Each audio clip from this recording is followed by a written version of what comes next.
يا مساء الجمال حبيب اخوك، عامل ايه؟ انت وحشني وانت عارف انت وحشني. بس قبل ما نتكلم في اللي احنا جايين نتكلم فيه، خليني اقول لك كل سنه وانت طيب. احنا النهارده يوم ولد النبي بقى وبنصور فيه. غالبا انت هتشوف الحلقه على دخله الكليات، او انت اوريدي هتكون دخلت الكليه. انا كنت غايب عنك الفتره اللي فاتت، انا عارف، وده هنتكلم فيه في اخر الفيديو. بس دلوقتي عايز اقول لك انت وحشني، طمني عليك حقيقي. يعني طمني عليك، عايزك تجيب كوبايه الشاي بتاعتك عشان النهارده جايين نتكلم عن فيلم استنيك بقالنا 9 سنين، وهو فيلم دي اكسبندبلز الجزء الرابع. قبل ما ندوت هي بتتنطق ايه؟ دي اكسبندبلز. ليه بقى؟ عشان اكسبندبلز اولها اي وده فاول، فده لو جاب عليها كلمه اولها فاول بتبقى ايه؟ دي. ودي حته نرد لغات يعني، عشان ايه الحركات والحاجات. خلينا ندوق التريلر ونتكلم في الفيلم. Hey, why are you here? I got this situation where I need your help. I need bad friends. Terrorists have taken possession of nuclear missiles on a cargo ship off the coast. If these babies go off, it'll be World War III. Take cover! To choose this life over friends, over family. It's time to get loud. Let's fly, baby! Can't stop addicted to the shit. Come on, bring it. I'm gonna win big. Choose not a life of imitation. Distant concentrate. Now that's what I'm talking about.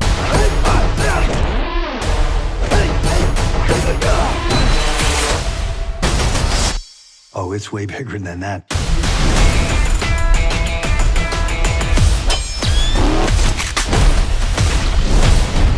دونالد تري. قصة الفيلم اختصارا بتبدأ في ليبيا، لما رحمات يعني شرير الفيلم بيكون عايز يسرق قطع معينة هتكمل القنبلة النووية اللي هو عايز يستخدمها عشان يشعل الحرب العالمية الثالثة بين أمريكا وروسيا. وأبطال فيلمنا بيكونوا مكلفين إنهم يمنعوا إن هو يعني ياخد القطعة دي. مهمتهم بتنتهي بفشل وبحدث مأساوي جدا، وباقي أحداث الفيلم أبطالنا بيطاردوا رحمات وبيحاولوا يمنعوه من إن هو يصنع القنبلة ديت، وكمان عشان ينتقموا من الحدث المأساوي اللي حصل في اول الفيلم. وده الفيلم كمجمل يعني، مش هنخش في تفاصيل اكتر من كده عشان ما بقاش بحرق. بتحكي يعني بس مخرج الفيلم هو اسمه سكوت حاجه كده. بص انا هكتب لك الاسم هنا عموما عشان هي مش عايز انطقه غلط. اكيد الحق انا مش عايز انطق اسمه اساسا. مخرج رصيده كله في الافلام هو 5 افلام وده السادس. كان احسن افلامه تقريبا وعليها تقييم كان نيد فور سبيد. وعمل بقى في الفيلم ده كوارث اخراجيه. كنت بتفرج على كارثه اخراجيه كبيره طلع لها فيلم يعني. وعلى ذكر الكوارث الاخراجيه خلينا نتكلم في الاكشن. الافلام اللي زي اكسبندبلز او تحديدا اكسبندبلز والفرانشايز بتاعه، احنا جايين نشوف حاجه بسيطه جدا. شرير هيعمل حاجه شريره، فابطالنا بيتكلفوا بالمهمه ان هم يمنعوا الشرير ده من انه يعمل حاجه الشريره دي بكل بساطه. وده بينتج عنه ان احنا بنشوف اكشن نضيف، اكشن هاي كواليتي. ليه؟ عشان انت لامم اغلب ابطال الاكشن اللي في السينما في الكاست بتاعه، وده اللي شفناه في الاجزاء اللي فاتت. الفيلم ده بقى عباره عن كارثه في الاكشن. في اول الفيلم احنا لسه نسمي في قذيفه جايه من هليكوبتر على دبابه. انا شفت النار طالعه من تحت الدبابه قبل ما القذيفه توصل. في مشهد الافتتاح اللي هو في ليبيا، انت فاهم احنا فين؟ وده غير ان اغلب الانفجارات اللي شفناها كان شكلها مصطنع جدا ومش حلو، اكننا فيلم لو بادجت من التسعينات. اغلب بقى اكشن الفيلم او 80% من اكشن الفيلم قايم على جيسون ستيس، وده كان الحاجات القليله الحلوه في الفيلم. لان مشاهد الفايتس بتاعته لوحده اللي تعتمد على حركه جيسون ستيس كانت حلوه، لانها بتعتمد عليه هو كممثل اكشن. هو جامد الحته دي بتاعته. انما بقى باقي المشاهد الفايتس ما كانتش حلوه، لا من ناحيه الحركه ولا الاخراج ولا الفايت نفسها حلوه ولا تصميمها حلو ولا اي حاجه. لدرجه ان انت ات سام بوينت انت هتحس ان انت جاي تشوف فيلم اكشن لجيسون ستيسن مش لاكسبندبلز اصلا. نيجي بقى لسؤال مهم قد يكون اهم سؤال في الفيلم واللي وقف لي في زوري. ليه ميجان فوكس؟ جاوبني بقى، انا عايز حد كده يطلع يجاوبني يقول لي ليه ميجان فوكس فيلم اكشن وليه واخده دور بالحجم كبير الضخم ده؟ يعني هل هي كاريزما؟ لا. طب هل هي ليدر؟ لا. طب هل ليها في افلام الاكشن؟ لا. وما تقوليش ترانسفورمرز، انا مش عايز حد يقول لي ترانسفورمرز عشان ما اتعصبش دلوقتي. وانا هنا مش بتكلم عن كونها ست في فيلم اكشن، لا. ميجان فوكس قمر وزي الفل وحاجه عظيمه، بس ليه؟ ما انت عندك في الجزء الثالث كان في روندا روزي على الاقل ممثله اكشن بتعرف تعمل اكشن وكاريزماتيك وحلوه برضه. طب ليه ميجان فوكس؟ يعني انا شفت الفيلم من 3-4 ايام وكل يوم بصحى الصبح وش صباح الخير قول ليه ميجان فوكس؟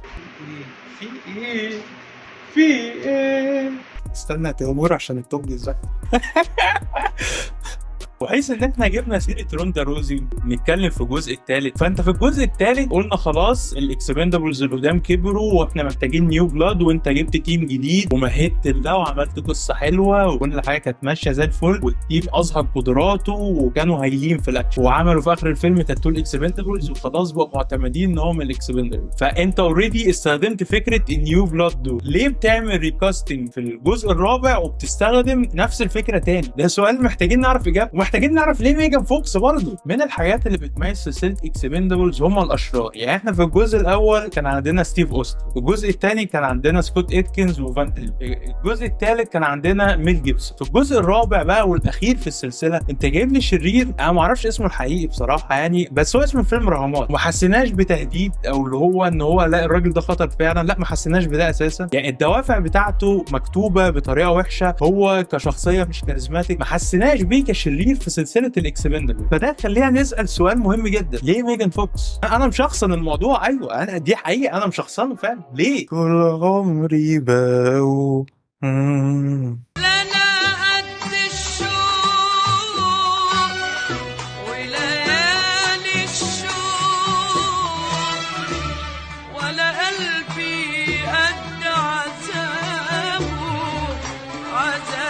سلام على السكه. وعلى ذكر التغييرات اللي بتحصل في السلسله، فارنولد شوارتزينجر شفته انا وانت الاسم، فارنولد مش موجود في الجزء ده وده وغيابه كان غريب، لان في حدث معين مرتبط بشخص المفروض ان هو صاحبه جدا وهو كان المفروض يكون في الحدث ده، فغيابه عن الفيلم مش مبرر ومش مفهوم، واللي هو في علامات استفهام كتير كده انت فاهم. وليه ارنولد ما ظهرش؟ لانه مش مقتنع ان كتاب الفيلم قادرين يطوروا شخصيه ترينش اكتر او قادرين يطوروا الارك بتاعه اكتر، وده اللي خلاه يرفض الفيلم. وسيلفستر برضه رفض الفيلم قبل كده في 2016 كذا مره، وبعد كده رجع في 2018 ووافق عليه. 50 سنت موجود في الفيلم، هم لقوا ان تيري كروز في اختلاف بينه وبين المنتج عشان قضايا اعتداءات والمنتج هدده، فتيري كروز قرر ان هو مش هيشارك في سلسله اكسبندبلز تاني، فجابوا 50 سنت مكان. 50 سنت كان المفروض في الكاست بتاع اول جزء وكان المفروض يكون مع فرقه الاكسبندبلز من الاول خالص، بس عشان كان جدوله مش متوافق مع مواعيد التصوير فانسحب من الفيلم، فرجع في اخر جزء من السلسله وظهر. الحقيقه ظهوره ما كانش ليه تاثير واضح او ملحوظ او اي حاجه، هو ظهر يعني فاهم، هو ظهر وخلاص يعني احنا جايبين 50 سنت يعني. بعيدا بقى عن الكلام ده خلينا ناخد بريك من الكلام على فيلم اكسبندبلز، وخلينا اقول لك على حاجه. السنه دي يمكن من اكتر السنوات غزاره بانتاج افلام الاكشن او في طرح افلام الاكشن في السينما. انت لو بصيت السنه دي كان عندنا ايه؟ جون ويك، فاست اكس، ميشن امبوسيبل، ايكوالايزر اللي انا شفته تاني يوم عرضه في السينما بس ما عملش عنه ريفيو، هقول لك السبب في اخر الفيديو بقى. وعندنا اكسبندبلز 4، فهي سنه مليئه بافلام الاكشن، ويمكن بقالنا سنين ما عداش علينا سنه يكون فيها 5 افلام اكشن كلهم مميزين وكلهم جامدين في حتتهم، كل واحد فيهم مميز بحاجه. السنه دي كانت كويسه بالنسبه لافلام الاكشن. بدايه فيلمنا كانت متغيره شويتين، يعني احنا متعودين على تيمبو معين من سلسله اكسبندبلز، ان الفيلم بيبدا نخش في ميشن جامده مره واحده، ضرب نار وانفجارات وحاجه جامده تشدك في الاول، ننزل بلوجو الاكسبندبلز ونبدا بقى بعدها فيلمنا. بس فيلمنا المره دي بيبتدي بدايه مختلفه شويه، وجيس وات، ميجان فوكس موجوده في اول الفيلم وبتسرسع وبتزعق لجيسون ستاثام وبتحدفه بالازاز. عرفت ليه بقى عمال اقول ليه ميجان فوكس من الصبح؟ انا تعبت. في سؤال مهم قد يكون جه في دماغك دلوقتي، ومش سؤال ليه ميجان فوكس ولا حاجه، ما تقلقش يعني خلاص حلبنا ليه في يا راجل. السؤال هو انا ليه ما اتكلمتش على سيلفستر طول الريفيو مع ان هو بطل الفيلم وبطل فرانشايز؟ سيلفستر ظهوره في الفيلم هو قليل ومدته قليله، مش هقدر اقول لك ليه عشان الحرق، بس مبرر قله ظهوره في الفيلم وحش وما يصدقش، وانت لو شفت الفيلم فانت عارف كويس ان المبرر وحش جدا ما يخشش دماغ عيل صغير.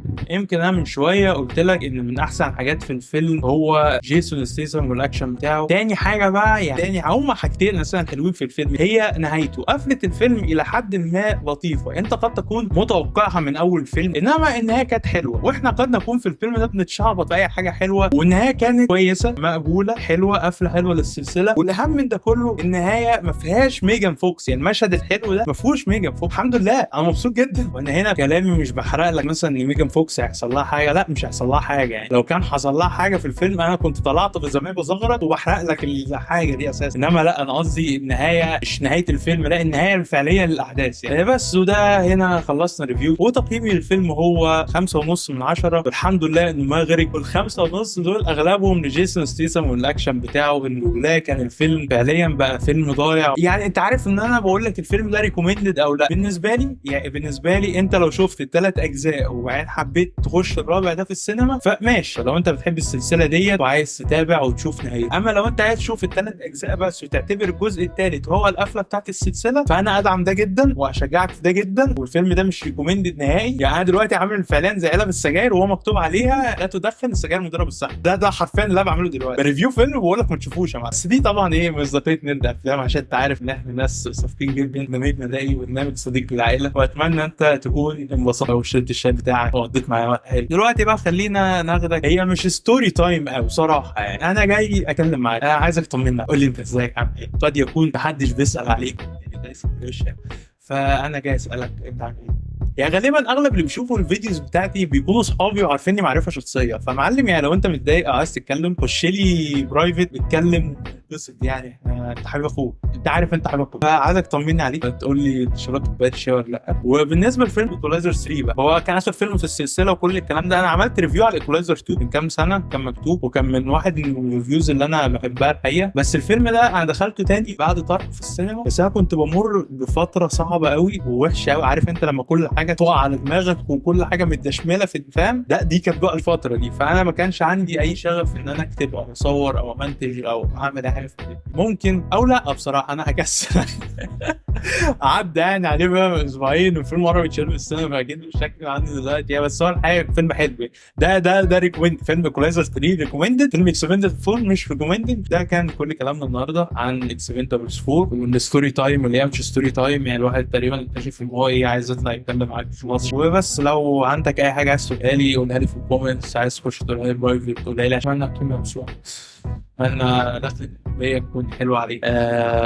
عايزك تنبسط. الترم الاولاني بيجري بسرعه جدا، والترم الثاني ان شاء الله هيجري اسرع منه. يعني باذن الله السنه كلها يا رب تتلغي. وعايزك تحب بقى تنميه بشريه. عايزك تحب نفسك، تحب اصحابك، تبص ايد امك، بر اهلك، الحاجات الحلوه الجميله دي. ابيض حاجه بس حاجه اصلي تابع معاك. ولذلك هذا البرنامج صديق العائله. ليه؟ لان الحاجه بتتفرج، حاجه بتتفرج لايف، فانت فاهم لازم نكون اصدقاء العائله. بس اتمنى تكون مبسوط والسلام عليكم.